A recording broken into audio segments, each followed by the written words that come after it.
Hafa and welcome to this series about ancient sites and traditions of Micronesia.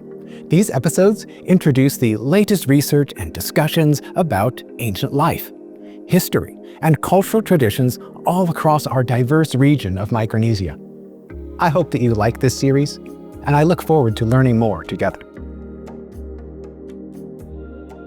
Broken pieces of ancient pottery can reveal the practical and artistic choices and actions of the people who made and used these artifacts in the past.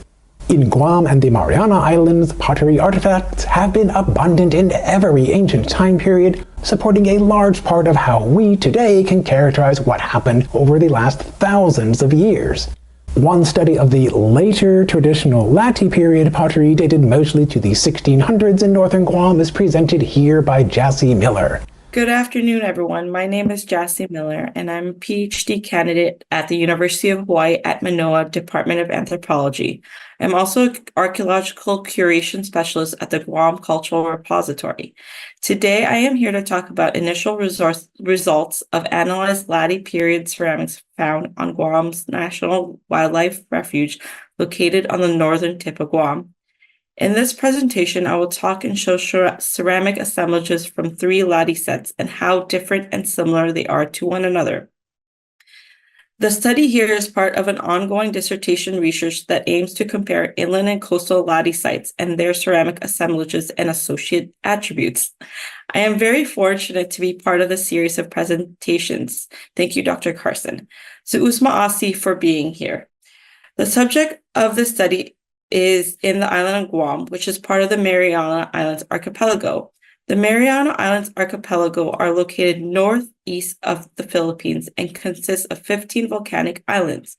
Guam, Rota, Tinian, and Saipan are the southernmost largest islands in the Marianas.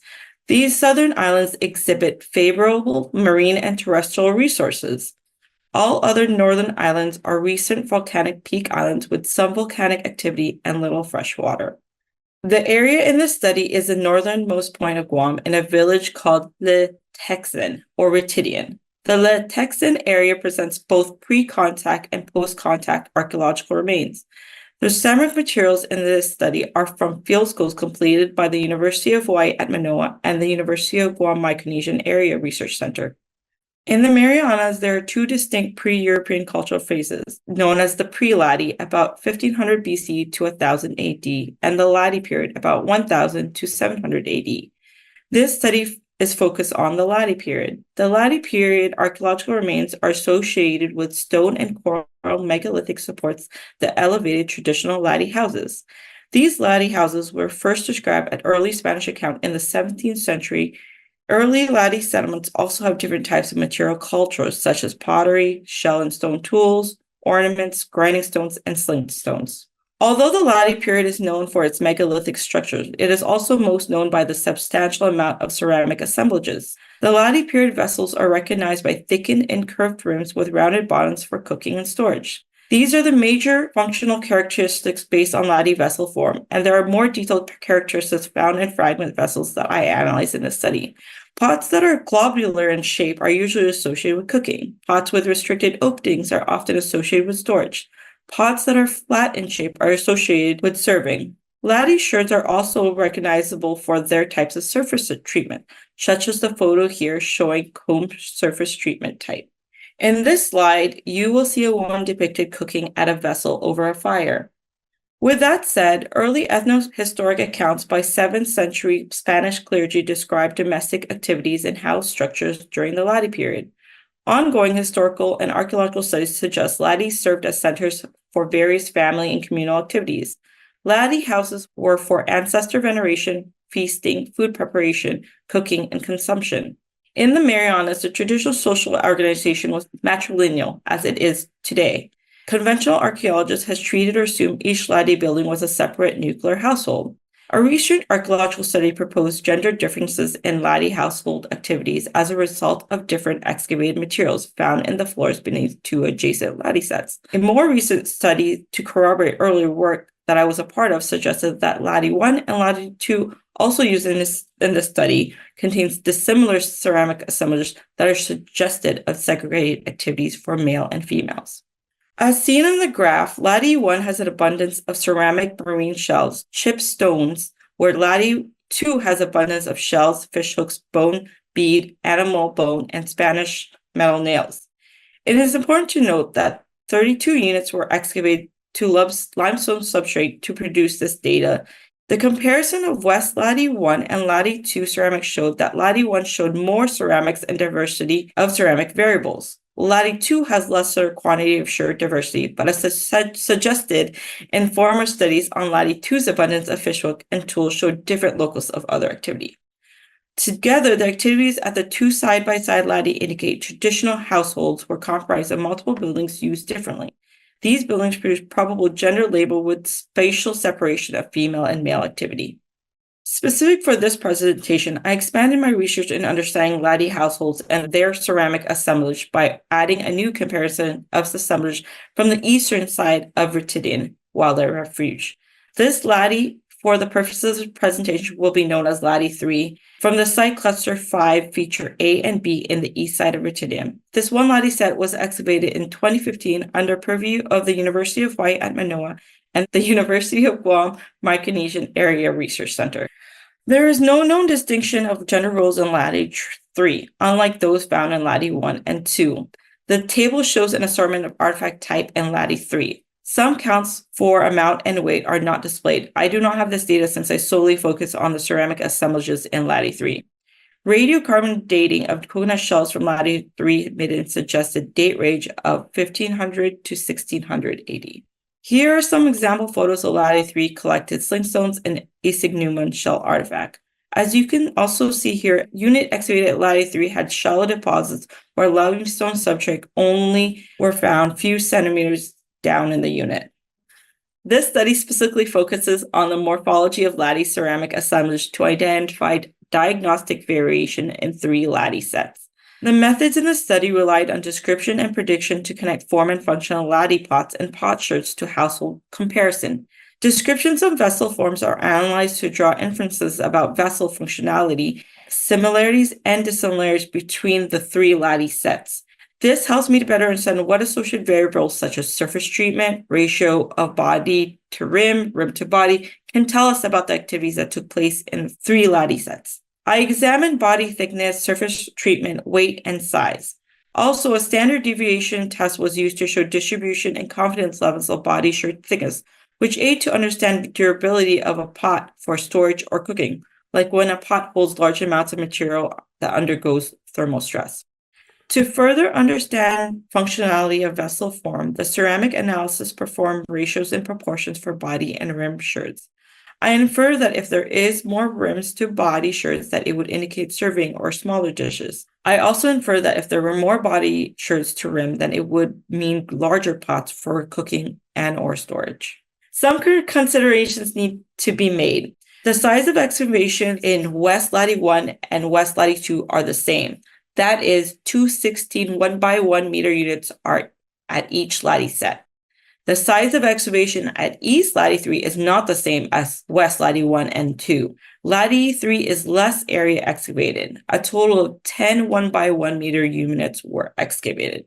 As a result, a total count of 1,380 ceramic sherds were collected and examined from Lati 1 and Lati 2 household.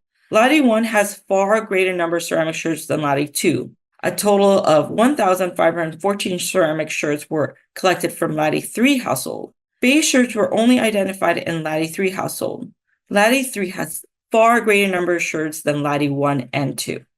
The body thickness analysis showed no significant difference between 3 collections. Similar to my initial work on Lati 1 and Lati 2, the data are too close together for any robust difference in thickness.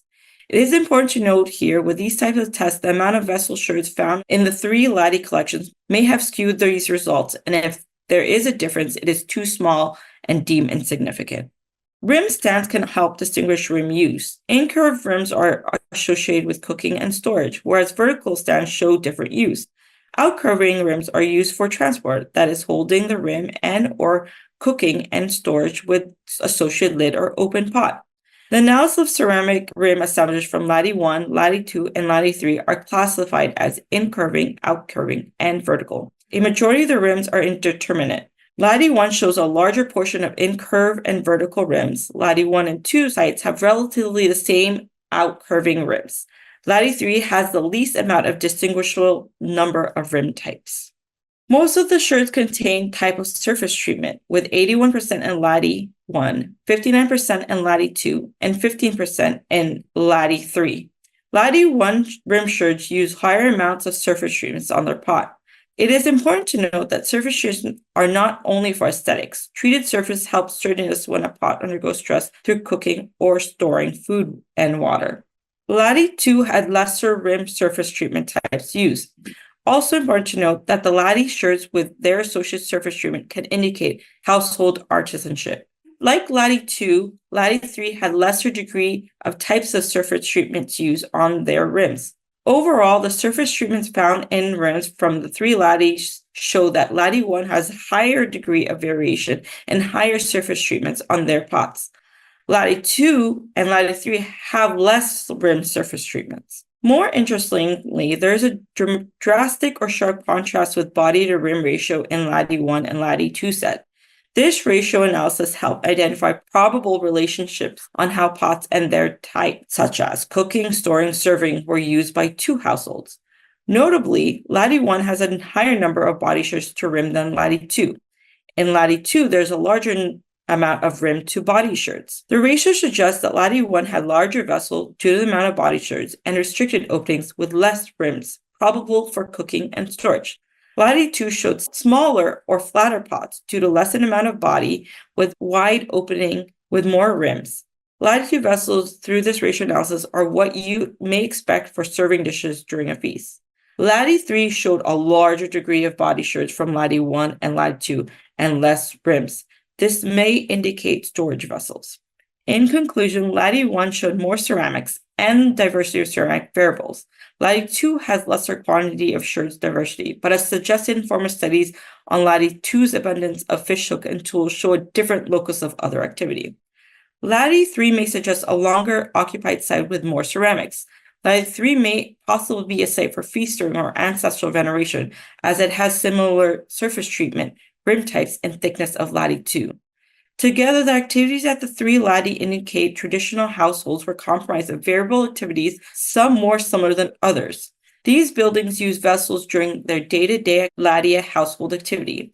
The archaeological documented patterns presented here further explains ways we can use existing data on ceramics to better understand the traditional society of the Mariana Islands.